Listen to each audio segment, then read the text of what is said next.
Welcome to the Tiny House Ideas podcast. You mentioned as well that you've sort of got a team working around you. Would you mind sort of introducing me into the people that you work with? Yeah, so actually, all of them have some kind of specific roles and so on. Some of them are, I would say, even not part of the company, but they help me build Kab'inn. So the for sure, the most important one is my partner, my co-founder, Stephanie. She's actually in France. She's in the Burgundy region where we have our first tiny house. She's there in charge of the same promoting somehow Kab'inn and the movement locally, because it's easier, of course, when you are directly on site with a tiny house to show. Yeah. So she helped me build the concept, making it concrete, setting up really the business model, the business plans. And of course, you are always better to be more than one person to really push into something which is quite new, like tiny housing. Then, of course, one of the most important people in this story is Christina. She's the architect of Kab'inn.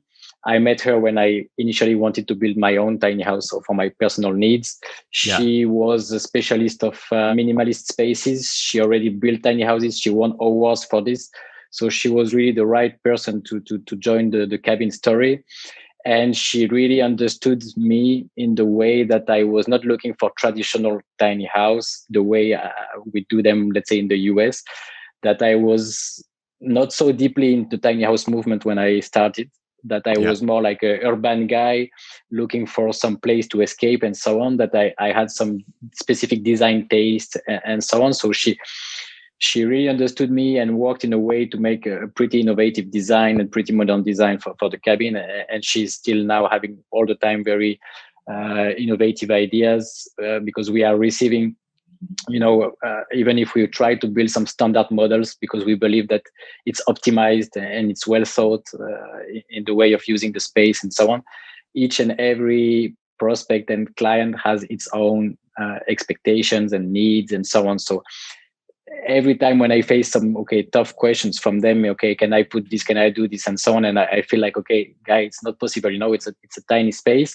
She's always coming out with ideas and proposals, and most of the time not only one but like 3 or 4 for each of the situations. So she's really a key player for sure in Kab'inn. Then we have Evelyn, who is, let's say, the builder. So he is the guy with the hands-on. He knows exactly how to build a tiny house, how to use the materials, how to face every small issue, because when you build a tiny house, many things are kind of new and you need to adapt. I mean, it's not like industrial process like it could be for other type of things. So he has this adaptation capabilities together with his teams of workers and builders. So also another key role. And one guy that I have to mention, he's not officially part of Kab'inn, but he's my best friend, and he's side of me from the beginning.